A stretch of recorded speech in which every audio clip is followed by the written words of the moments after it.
Hi, and welcome to another edition of Lessons Learned with your host, Rafael Piñero. Sequels are hard.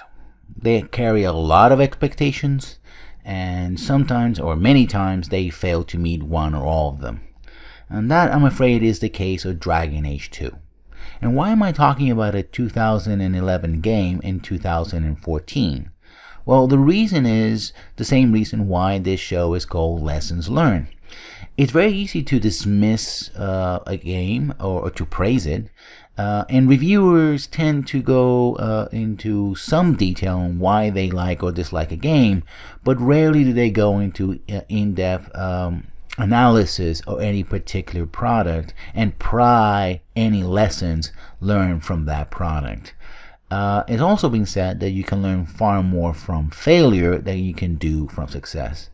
And I have to admit that I consider Dragon Age 2 to be a failure. But it's unfair to just simply say, oh, it failed, and then dismiss it. I hope to, in fact, get into the meat of the problem, or problems, that Dragon Age 2 has.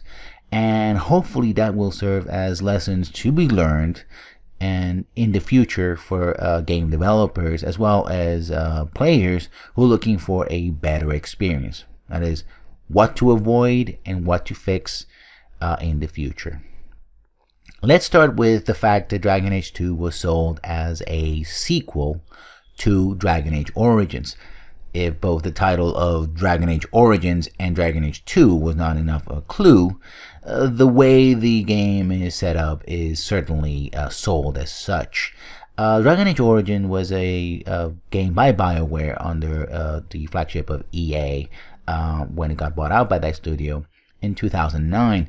And it follows a long tradition of fantasy role-playing games developed by BioWare, starting all the way back to Baldur's Gate, when it was developing games under the rubric of Advanced Dungeons & Dragons and later on Dungeons & Dragons. Games like Baldur's Gate 2, Neverwinter Nights, and others. But Dragon Age 2 was their own take on essentially the Tolkien-esque and Dungeons & Dragons milieu. They created the world of Thedas, that is the world of Dragon Age, and played with many of the tropes and attempted to make a more adult and darker fantasy setting. And in some reasons they succeeded. They certainly added sex and relationships and more violence. I'll leave that to the player to decide whether or not they actually succeeded in all counts. But they certainly attempted it, and Dragon Age Origin was well received. Dragon Age 2, on the other hand, had mixed reviews, and like I just expressed before, I am not terribly a fan of it.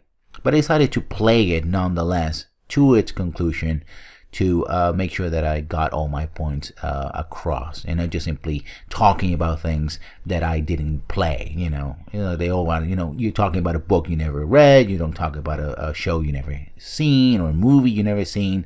I wasn't about to just start talking about a game that I never played. That would be unfair to my audience and to the game itself. What happens with Dragon Age 2 and why it's a failure starts with the idea that it's in fact a sequel. Now, you have two types of sequels. You have what I call a soft or open-ended sequel, and then you have what I would call a hard or closed sequel. In an open-ended sequel, which is the most common type of sequels that are used in most IP, video games, comic books, television series, the connection between one installment to the next is in the fact that characters, themes, and settings, but not plot necessarily. Very few plot elements carry over from one installment to the next, from one chapter to the next, one issue to the next. Each one tends to be self-contained. So, say in a comic book, the hero fights one supervillain, and then in the next comic book they deal with another situation, another supervillain or something like that. Just like what happens with James Bond, for example, where Bond has to fight a different villain every movie. In a different situation. Indiana Jones is a very similar situation. It has the same characters, same setting, a lot of the same themes, but it's different villains, different relics, different situation, different place in the world, Western Europe, Asia, etc.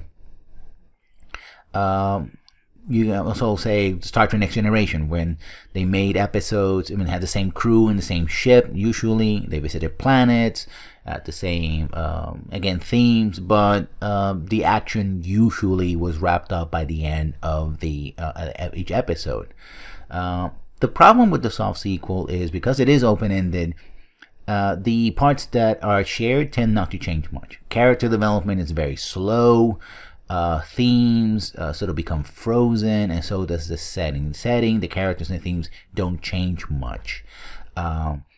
And so it can become stale over time, right? The benefits, of course, is that you're not tied by canon, right? Past events do not compromise the vision of current or future events. You can do basically whatever you want as long as you keep those elements that I mentioned before. At least two of the three. In fact, you can most of the most common thing that gets changed is characters, or at least a version of the character, such as Doctor Who, for example. That it's the Doctor, but it has different actors playing it over the years. Same thing with James Bond. But the general themes, some of the villains, etc., get used time and time again.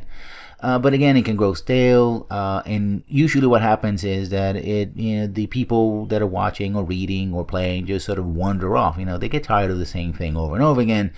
Same thing has been said about the games like Assassin's Creed and Call of Duty and the Mario Brothers or Super Mario Brothers series, and most games from Nintendo, basically the same characters doing the same thing over and over again, and people can get tired of that.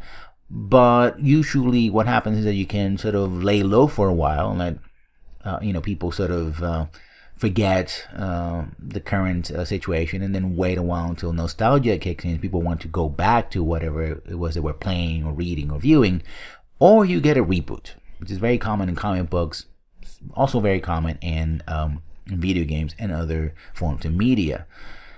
The other type of sequel is what I call the hard or close sequel, usually but not always in the form of a trilogy.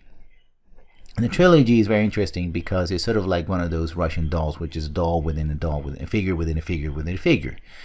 The hard sequel system, close meta plot, has one plot that bridges all three installments, or more than three installments, but usually three installments, because you tend to follow the three-act structure.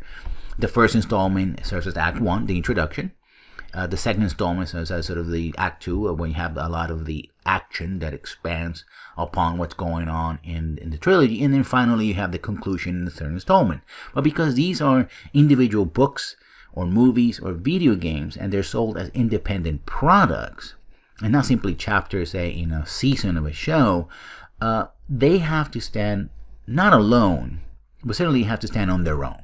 So they have to be both part of something that is bigger, larger, but at the same time they have to feel they have enough weight and substance to justify, say, spending 2 hours watching a movie or 5, 10, 15 hours playing a game. And that's very tricky. It's one of the reasons why it's avoided, right? And also is that, if you're going for the hard sequel, the fact that you have this meta plot, the more you put out there, the more chances you can make a mistake, trip over yourself, change key facts, have different interpretations of characters, etc., etc., etc. So, Dragon Age 2 was sold and it is created, especially when you look at Dragon Age 2 itself, essentially the opening narrative and other aspects of the game, and how it is being used in Dragon Age Inquisition, not as a soft, open-ended sequel, but in fact as a hard sequel. In order to understand how Dragon Age 2 sort of fails to be what it was expected of it, or it's being billed as, you have to go back to Dragon Age Origins. Dragon Age Origins had a very simple plot. It's very common to most BioWare games. You have this big existential threat that will destroy everything. An invading army that will conquer everything, or destroy everything. It just has to be something very powerful, and only the hero, chosen hero, can stop it, right? And usually chosen hero is a member of a particular group, specifically trained to do just that. Whether it's the Spectres in Mass Effect, whether it's the Jedi Knights in Knights of the Old Republic, or in the case of Dragon Age Origins, the Grey Wardens. And the threat that the Grey Wardens are confronting is called the Blight. And sometime in the past, mages in this world use their power to basically reach heaven, what is called here the Fade, and go to the Golden City where the maker, the creator of all things, supposedly lies, lived. Well, they go there, and depending on which version of the story you hear, either it was a sort of a trap, it was a place that was a miserable place that was already cursed, or the act of going to heaven, basically, and trying to assault the gates of heaven, corrupted these mages. And these mages were cast down and became the first Darkspawn, which formed the basis for this existential threat called the Blight. Every so often, the Darkspawn dig deep and find the Archdemon, which is also a dragon, an ancient god, and that dragon leads the Darkspawn into just a war that can last centuries and destroys everything in its path. And it's the duty of the Grey One is to stop it. Well, in Origins, that's exactly what you do. You go and you create an army. You are the hero. You train yourself and you stop the Blight and you save the kingdom of Ferelden, which is one of the kingdoms in these larger continent of Thedas of the world of Dragon Age. But Origins had a lot of subplots weaving into the main plot. Characters had their own subplots and represented different aspects of the setting. You have different locations again, which created their own plots. Different dueling religions. There's the Chantry on one side, which is sort of the main church of the setting, versus this encroaching ideology of the Qun. Expressed by the Kunari. You have the idea that mages are dangerous because they can summon demons and control people through blood magic, and of course they can cast fireballs and all that, but they're also useful as weapons as well as healers. So they have to be put under control of the Templars, who are knights who are trained to deal with mages and have abilities that can drain mana. They can drain the magic ability from mages, and they're put into what's called circles, which is where they're kept an eye on, and from a very young age. And that brings the idea of what's freedom versus service versus religion. Are dangerous people entitled to be free? And you risk all that can happen with somebody basically is a walking weapon of mass destruction, or you don't. You curtail their freedom and hope for the best, but are also endangering a sense of rebellion. Eventually, they will rise against their oppressors, and perhaps become oppressors themselves, because that's what they were once, and there's always a chance they'll be again. And there are many others. The true nature of magic, that what the circle teaches as being magical, is just a sliver of what true magic can do. It's not simply about demons and magic and healing and fireballs. It's also about changing shape. It's about contacting other planes and the planes of existence. It's a very interesting game, and that made the setting rich and interesting, one you wanted to engage with. Well, in the hard sequel, it all depends on the sequel hook. And the sequel hook, it's very problematic, because you can find yourself in a situation where, like I said before, each installment has to carry its own weight, right? It has to feel like it's a complete work, but at the same time being successfully tied to following works. So how do you do that? Well, you have to have a sequel hook. Now, the sequel hook can be problematic, like I said before, because either the audience feels like, in the obvious sequel hook, like, oh yeah, I spent 2 or 3 hours watching this movie or a couple of hours playing this game for nothing, because it just, this is not, whatever was going to happen here is not going to be resolved in this installment. I have to wait for the next installment to see what happens, to resolve what I was supposed to do in this one. The way you go around is to make a successful sequel hook is to take a subplot, like the ones I mentioned before, and turn one of them, just one of them, into the main plot of your second installment. And that way, you can use that plot to expand upon the setting and the characters and sharpen the focus, and also have something that when you combine the plot line of the first installment with the plot line of the second installment, you bring them together in the third and final installment and resolve all outstanding issues. Dragon Age 2 doesn't suffer from having an obvious or exploiting an obvious sequel hook. In fact, the obvious sequel hooks are used in some of the DLC for Origins, like Witch Hunt, for example. It doesn't fall for that. However, what it does, it basically picks up about 3 or 4, even more, subplots and attempts to have all of them in the game at the same time and competing with each other, which is why this game is failed, I think, and to be a successful sequel. Instead of having one sequel hook, through the sequel hook, having one subplot and developing it fully, instead it goes and deals with dwarves and the deep roads, where they live in the underground, and the nature of the Templars versus mages, and a possible invasion of the Qunari and the clashes between, the Chantry and the Qunari, and the internal schisms within the church, of how to deal with the threat of the Qunari. It just basically takes one subplot after another and tries to do something with them, but, and this is something that permeates the entire game, it does things by thirds, right? It picks up a trail of something, picks up something, and then drops it, and then picks it up again and drops it, and it picks it up again and drops it. It never fully commits to anything, and when it does, either it drops it abruptly, too early, and just finishes it off and ignores it, or it extends it all the way to the end of the game in order to pad the runtime. It keeps repeating the same thing over and over again just to have this, a fuller experience time-wise.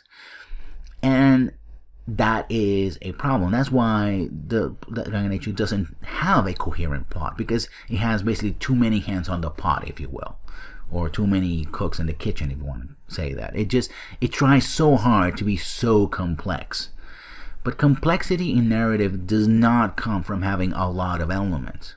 Complexity in narrative, well, might I call narrative depth, comes from the interlacing or the layering of the 3 main elements of narrative, which is setting, plot, and characters. You can have a deep story with a simple setting, a simple plot, and a single character, right?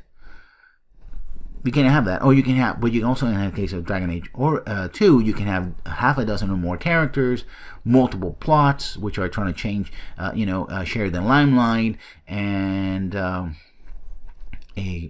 half-baked setting, and it becomes very shallow because you don't dedicate enough time to explore any one of them, at least not as a main plot. Everything basically is put in the back burner, waiting for something else to cook, and nothing really, and everything at the end of it ends up like being half cooked, half raw, and that is a major problem with, and the initial problem of Dragon Age 2. Why Dragon Age 2 I consider it to be a failure? It never fully commits to anything in plots or other areas. So as a sequel, as a hard sequel, it only serves as a, to quote Yahtzee Croshaw when he did a review of Dragon Age 2 a long time ago, and I put a link to it below, as a holding pattern. It basically was a cash grab and holding pattern. Something that is like, okay, have this while we actually figured out what we want to do with the story. But the problem with that is that now it becomes baggage. Remember, this is supposed to be a close sequel series. It's supposed to be hard, close, and have a meta plot. So whatever you put in the middle, right, it's part of the meta plot, right? And you have to deal with that. You simply can't ignore it. This is not an open-ended sequel where you can just jump from one situation to the next. It's part of the canon. Now you're getting strangled by the canon and trying to sort of reconcile what happens in one game with the other, what happened before with what you're doing next, is very difficult if you never actually committed to one plot to begin with. In fact, and this is a spoiler, everything after this is a spoiler for Dragon Age Inquisition, as well as Dragon Age 2. But I suspect that, Dragon Age 2, you probably already played it, or you're not interested in getting spoiled. But I don't want to spoil Dragon Age Inquisition for you if you haven't played it or haven't finished it yet. It's a very long game. Other people are having fun with it. I don't want to spoil it. The one plot, remember, spoiler, the one plot, I'm not going to go into a lot of details, but the one plot that is taken from the Dragon Age 2, which is supposed to be tied over, right, with the remnants of the first plot of Origins, and is supposed to be brought all together in Inquisition, which is the third installment, comes from not any of the main plots, but it comes from a DLC. That's it. It comes from a DLC. It comes from a piece.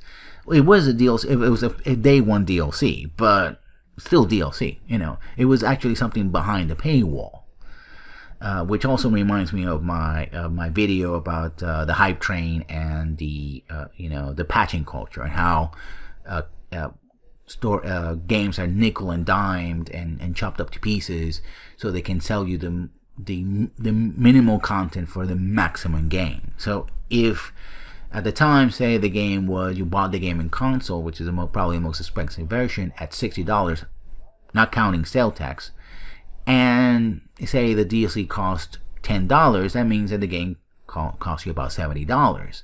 And even then, I will say this, again, spoilers, the action in the DLC is very short. It's about an hour and a half. I filmed it for this series. I recorded it, and it's about an hour and a half at most.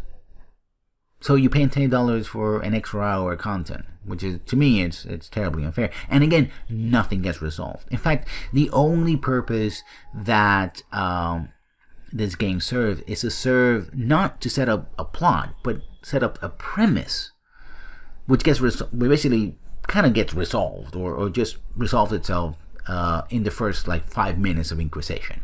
Right? I mean, it's ongoing, but to be honest, it comes to the head in the first 5 minutes of the of Inquisition, and it's something you have to deal with, but really it's not your main focus. It's just something you got to do on your way to dealing with the real problem that Inquisition presents to you. And yeah, I mean, I think the Inquisition sort of compounds one of the many problems of Dragon Age 2, including how it failed to properly stand on its own. It was a placeholder. It was a holding pattern. And that is a big problem. Too big, by far. So, what are the lessons to be learned from this? Well, lesson 1, the easiest route, especially when you have an open IP that you want to continue making games for, and is heavily narrative based, and you don't want to be strangled by or tied down by canon, is to make an open sequel.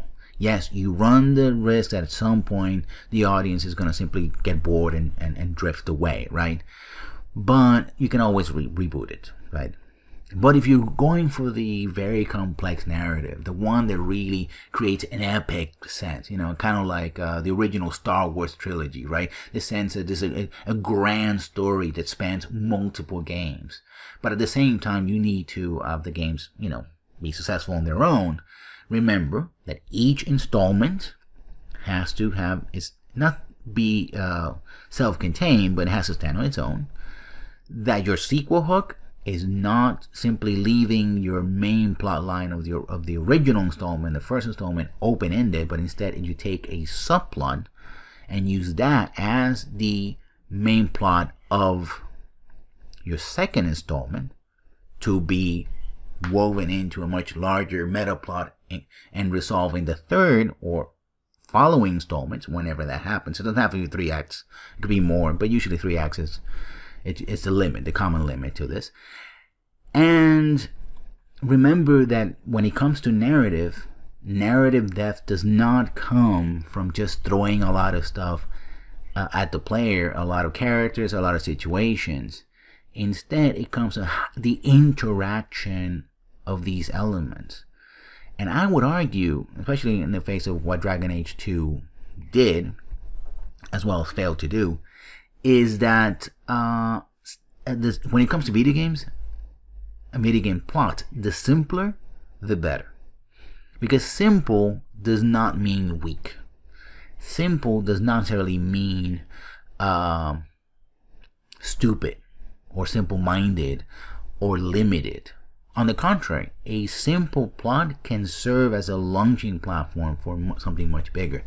A simple plot used well can really be a backbone to a true epic, right? Simple concepts can be the base that you use to build upon something more complex and certainly more solid.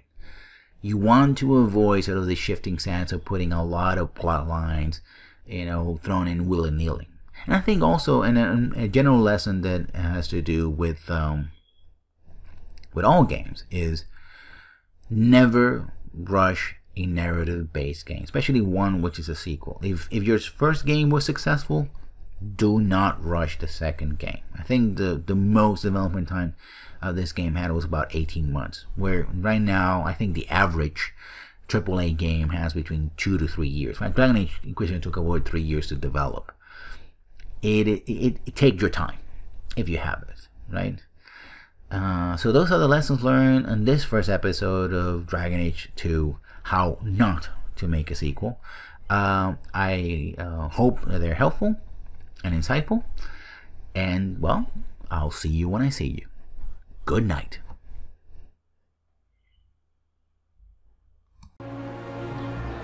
Are we really surprised? Everyone's fleeing the Blight, just as we are.